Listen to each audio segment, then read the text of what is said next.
आर्यहन्ति सिद्धि सूर्य उपाध्याय साधु सर्व अर्थ के प्रकाशी मांगलिक उपकारी है। जिनको सब रूप जान राग ते भय जो भक्ति काय को न माए स्तुति उच्चारी है। धन्य धन्य तिन्ह ही से काज सब आज भय कर जोड़ बार बार वंदे ना हमारे हैं। मंगल कल्याण सुख ऐसो हम चाहत हैं। हो मेरे ऐसे दशा जैसे तुम धारी है। हो मेरे ऐसे दशा जैसे तुम धारी है। हो मेरे ऐसी दशा जैसी तुम धारी है। जय जिनेन्द्र। हमारे YouTube चैनल जिनमार्ग में आपका स्वागत है। हमारा पद्म पुराण ग्रंथ चल रहा है। आप सब ध्यान से इसको सुनिएगा और स्वाध्याय का लाभ लीजिएगा। अथांतर वानर वंशी कुमारों को देख लंका के लोग घर घर में भय से कहते हैं, कहाँ भागकर जाएं? ये आए, बाहर खड़े नहीं रहो, अंदर घुसो। हाय माँ, यह क्या हुआ? हे तात, देखो, हे भाई, हमारी रक्षा करो। ये शत्रु आए, अभी मारेंगे, क्या करें? इस तरह नगरी के लोग महादुखी हुए।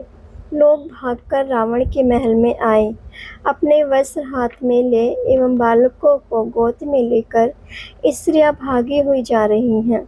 कोई गिरती पड़ती जा रही हैं, हाथ पैर टूटे एवं गले के टूट गए हैं, मोतियों की माला टूट रही है, कोई भय से पति के हृदय से लिपट रही है। इस प्रकार लोगों को दुखी देखकर जिन शासन के देव श्री शांतिनाथ के मंदिर में से महाभैरव भयंकर आकार सहित मध्याह्न के सूर्य समान तेज होठ कंपित नेत्र लाल भयानक शब्द को करते हुए विकराल रूप से बाहर आए, तब उन्हें देख वानर वंशी कुमार भय से कंपित हुए। वह देव क्षण में सिंह, क्षण में हाथी, घोड़ा, सर्प, वायु, वृक्ष, पर्वत आदि की विक्रिया कर कपि कुमारों को दुखी करने लगे। तब कटक के देव मदद करने लगे। कटक के देवों का और लंका के देवों का परस्पर महाभयंकर युद्ध हुआ। यक्ष का स्वामी पूर्णभद्र क्षेत्रपाल को महाक्रोध हुआ। दोनों पक्ष के देव परस्पर बात करने लगे। देखो, ये कपिध्वजों के कुमार महा उपद्रव कर रहे हैं। रावण तो आहार पानी त्याग कर शरीर से ममत्व एवं जगत का सभी कार्य छोड़ विद्या की साधना कर रहा है। ऐसे शांत चित्तधारी रावण को यह पापी उपद्रव कर रहे हैं। यह योद्धाओं की क्रिया नहीं है। यह वचन पूर्णभद्र के सुन मणिभद्र बोले, हे पूर्णभद्र, रावण का मन इंद्र भी डिगाने में समर्थ नहीं है। रावण पूर्ण रूप से शांत स्वभावी है। तब पूर्णभद्र ने कहा, लंका के उपद्रव को हम दूर करेंगे। यह कहकर दोनों धीर सम्यक दृष्टि जिन धर्मी यक्षों को ईश्वर युद्ध को तैयार हुए। तब वानर वंशी कुमार और उनके पक्ष के देव सब भाग गए। इन दोनों यक्षों ने महावायु चलाई, पाषाण बरसाए, गर्जना की। तब कपि दल सूखे पत्तों की तरह उड़ गए। उनके साथ ही दोनों यक्ष राम के निकट उल्हाना देने को पहुँचे। पूर्णभद्र महापुरुष सुबुद्धि राम की स्तुति कर कहने लगे, राजा दशरथ महाधर्मात्मा, उनके तुम राजकुमार, अयोग्य क्रिया के त्यागी, शास्त्र के पारगामी, गुणों के सागर, आपकी सेना के लोग लंका के लोगों पर उपद्रव करते हैं। यह कहाँ की बात? जो जिसका द्रव्य हरते हैं वह उसका प्राण हरते हैं। यह धन जीवों का भाई प्राण है। अमूल्य हीरे, वैडूर्य मणि, मूंगा मोती, पद्म राग मणि इत्यादि अनेक रत्नों से भरे लंका में उपद्रव किया। यह वचन पूर्णभद्र के सुन राम के भाई लक्ष्मण ने कहा, यह श्री रघुनंदन, उनकी रानी सीता, प्राणों से भी प्यारी, शील रूपी आभूषणों की धारी महासती को वह दुरात्मा रावण कपट पूर्वक हर कर ले गया। उसका पक्ष आप क्यों ले रहे हो? हे यक्षेंद्र, हमने तुम्हारा क्या अपराध किया और उन्होंने तुम्हारा क्या अच्छा किया? जो तुम बोहे टेढ़ी और आंखें लाल कर हमको उलाहना देने को आए हो, सो अच्छा नहीं, ऐसा लक्ष्मण ने कहा। और राजा सुग्रीव महाभयभीत होकर पूर्णभद्र को अर्घ चढ़ाया और कहने लगे, हे यक्षेंद्र, क्रोध छोड़ो। हम लंका में कोई उपद्रव नहीं करते, परंतु बात यह है कि रावण बहुरूपिणी विद्या सिद्ध करता है। अगर उसको विद्या सिद्ध हुई तो उसके सामने कोई ठहर नहीं सकेगा। यह क्षमावान होकर विद्या साध रहा है, उसको क्रोध उत्पन्न कराए तो विद्या सिद्ध नहीं होगी, इसलिए यह कार्य किया है और कोई मतलब नहीं। तब पूर्णभद्र बोले, ऐसा करो, परंतु लंका के लोगों को कोई कष्ट मत दो, तुम रावण के शरीर को कष्ट मत दो, अन्य बातों से क्रोध उत्पन्न कराओ। परंतु रावण अति दृढ़ है, उससे क्रोध आना कठिन है। ऐसा कहकर दोनों यक्षेंद्र भव्य जीवों में है वात्सल्य जिनका, प्रसन्न है नेत्र जिनके, मुनियों के भक्त, व्यावृत्ति में लीन, ऐसे जिनधर्मी यक्ष अपने स्थान चले गए। राम को उलाहना देने आए थे, सो लक्ष्मण के वचनों से लज्जावान हो समता भाव कर अपने स्थान आए। गौतम स्वामी कहते हैं, हे सैनिक, जब तक प्राणी निर्दोष दिखता है तब तक परस्पर प्रेम होता है, और जब प्राणियों के दोष मालूम होते हैं तब प्रेम नष्ट होता है। जैसे सूर्य बादलों में नहीं दिखता, जहाँ सत्यता हो एवं निर्दोषता हो वहाँ देव भी आकर रक्षा करते हैं। रावण का विद्या साधन, कपि कुमारों का लंका में गमन, पुनः मणिभद्र पूर्णभद्र का क्रोध एवं क्रोध की शांति का वर्णन करने वाला 70 पर्व पूर्ण हुआ। पर्व 71, रावण को बहुरूपिणी विद्या का सिद्ध होना। अथांतर पूर्णभद्र मणिभद्र को शांत देख सुग्रीव के पुत्र अंगद ने लंका में प्रवेश किया। वह अंगद के कंद नाम के हाथी पर बैठकर महारिद्धि सहित सुंदर वस्त्र, स्वर्ण के आभूषण पहने आगे पीछे दाई बाई तरफ प्यादे चल रहे हैं, वीणा बांसुरी आदि बजा रहे हैं, आगे नृत्य हो रहा है। कपि वंश के राजकुमारों ने लंका में ऐसे प्रवेश किया जैसे स्वर्ग में देव प्रवेश करें।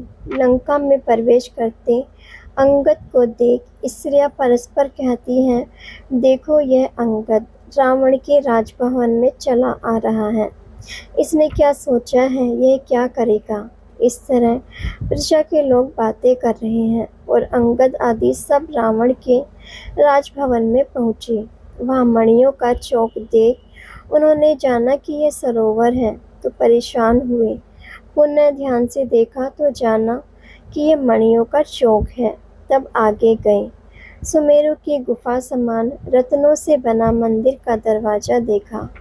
मणियों के तोरणों से दीप्तिमान अंजन गिरी समान नीलमणि के आदि उनके बड़े बड़े मनुक्य दांत, उन हाथी के मस्तक पर सिंह के चिन्ह, तीक्ष्ण दाढ़, भयंकर विकराल केशों को देखकर सभी सामंत डरे। तब अंगद ने सबको समझाया कि ये बनावटी हाथी है। तब सभी आगे चले। रावण के राजमहल में कपिवंशी ऐसे जाने लगे जैसे सिंह की गुफा में डरकर मृग जाता है। अनेक दरवाजों को पार कर कर आगे गए। महलों की रचना ऐसी गहन थी, उसमें सभी ऐसे भटके जैसे जन्म से अंधे मनुष्य भटके। स्फटिक मणियों के महलों को देख आकाश जानकर भटकते रहे। इंद्र नीलमणि की दीवालों के अंधकार से मस्तक पर पत्थर की चोट लगी, तब पृथ्वी पर मूर्छित होकर गिरे। किसी तरह मार्ग को देखकर आगे गए। वहाँ स्फटिक मणि की दीवारों से घुटने फूटे, ललाटों पर चोट लगी।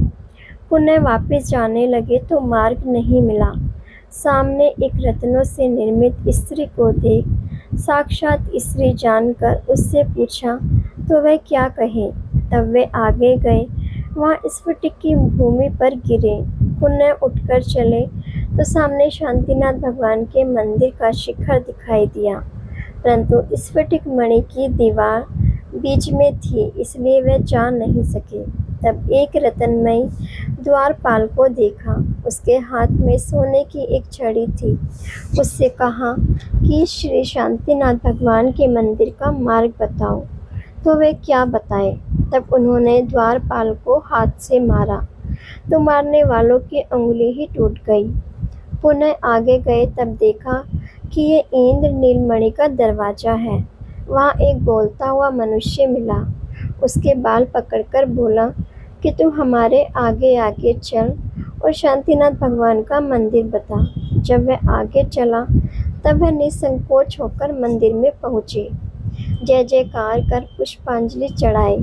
मंदिर को देख आश्चर्य करने लगे कि चक्रवर्ती के राजभवन में जिन मंदिर हो ऐसा यह मंदिर है। अंगद पहले ही वाहन और सेना आदि को छोड़ अंदर गया और भगवान की 3 प्रदक्षिणा देकर स्तोत्र पट अष्टांग नमस्कार किया। दीवारों पर 16 स्वपन आदि के चित्र देख हर्षित हो पुनः भगवान की वंदना की और शांतिनाथ भगवान के सामने रावण को पद्मासन से बैठा देखा। जैसे सूर्य के सम्मुख राहु बैठा हूँ। जैसे भरत जिन दीक्षा को चाहते वैसे रावण विद्या को चाहता। रावण से अंगद कहता है, हे रावण, कहो अब तेरी क्या इच्छा है। तुझे ऐसा करूं जैसे मृत्यु भी नहीं करे। तूने ये क्या पाखंड रचा है। धिक्कार है तुझे, तू पापी है। वृथा विषयों के लिए विद्या साधन की शुभ क्रिया करता है। ऐसा कहकर उसकी धोती निकाल दी। उनकी रानियों को खोटे वचन कहकर उनके सामने मारा। रावण के सामने पुष्प रखे थे, वह उठा लिए। रावण के हाथ में स्फटिक की माला थी, उसे छीन ली एवं मोती बिखर गए। पुनः माला बनाकर रावण के हाथ में दी, पुनः छीन ली, फिर गले में डाल दी, फिर निकालकर मस्तक पर डाल दी और राजलोक में उपद्रव करने लगे। किसी के कंठ में कपड़े की रस्सी बनाकर बांध दिया, किसी के गले में नीचे वाला वस्त्र पहनाया, खंबे से बांध दिया, पुनः छोड़ दिया। किसी को पकड़कर अपने लोगों से कहा कि इन्हें बेच आओ, तो उसने हंसकर कहा 5 मुद्राओं में बेच आया। इस प्रकार अनेक क्रियाएं की। किसी के कानों में बिछिया पहनाई, किसी के बालों में करघनी लगाई, किसी के मस्तक का मुकुट चरणों में बांध दिया, किसी को परस्पर में केशों से बांध दिया, किसी के मस्तक पर बोलते हुए मोर बैठाए। इस प्रकार रावण के सम्मुख सभी को दुखी किया। और अंगद ने क्रोध से रावण को कहा, हे अधम राक्षस, तूने कपट पूर्वक महासती सीता का हरण किया। अब हम तेरे देखते ही देखते तेरी सब रानियों को हरण कर ले जा रहे हैं। तेरे में शक्ति हो तो युद्ध कर। ऐसा कहकर रावण के सामने मंदोदरी को पकड़कर लाया, जैसे मृगराज मृगी को पकड़कर लाता है। मंदोदरी की चोटी पकड़कर खींचने लगा, जैसे भरत राज्य लक्ष्मी को खींचता है। पुनः रावण से कहा, हे पापी, देख ये तेरी पटरानी प्राणों से प्यारी मंदोदरी गुणवान, उसे हम हरण कर ले जा रहे हैं। वह सुग्रीव के वचन ढोरने वाली दासी होगी। यह सुग्रीव के चमर ढोरने वाली दासी होगी। तब मंदोदरी आंखों में आंसू बहाती हुई विलाप करने लगी। मंदोदरी कभी रावण के पैरों को पकड़ती है, कभी हाथों को पकड़कर कहती है, हे नाथ मेरी रक्षा करो। ऐसी दशा यह मेरी क्या आप नहीं देखते हो? क्या आप रावण हो या कुछ और हो गए हो? जैसे नेग्रंथ मुनि वीतराग होते, ऐसे आप वीतरागी बने। धिक्कार है आपके बल को, जो इस पापी का मस्तक खड़ग से नहीं काटते हो। आप महाबलवान चांद सूर्य समान पुरुषों का अपमान नहीं सहते, अब ऐसे रंगों का अपमान कैसे सहन करते हो? हे लंकेश्वर, ध्यान में मन लगाया, न किसी की सुनते हो न किसी को देखते हो। अहंकार छोड़ अर्धासन से बैठे हो। जैसे सुमेरु का शिखर अचल होता, ऐसे आप अचल होकर बैठे हो।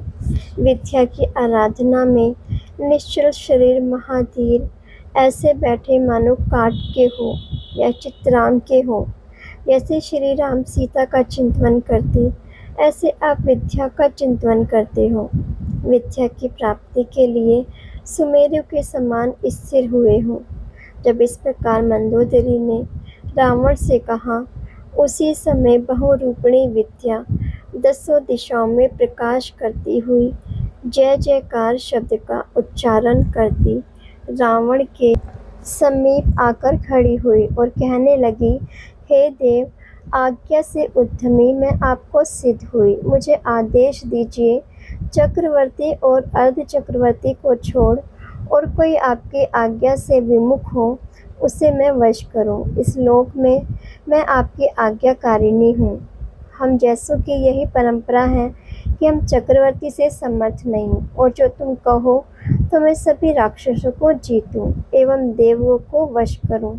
जो आपका कोई शत्रु हो उसे भी वश करूं। विद्याधर तो मेरे सामने तृण समान है। यह विद्या के वचन सुन रावण साधना पूर्ण कर शांतिनाथ भगवान की प्रदक्षिणा कर नमस्कार किया। उसी समय अंगद मंदोदरी को छोड़ आकाश मार्ग से गमन कर राम के समीप आया। कैसा है अंगद? सूर्य समान तेजस्वी, जिन आगम के मंत्रों में श्रद्धा एवं दृढ़ता हो तो सभी कार्य सफल होते हैं। शांतिनाथ भगवान के मंदिर में रावण को बहुरूपिणी विद्या सिद्ध होने का वर्णन करने वाला 71 पर्व पूर्ण हुआ। अब हम जगत के सभी जीव सुखी हो, इसी मंगल भावना के साथ यही विराम लेते हैं। कल हम इससे आगे का स्वाध्याय करेंगे।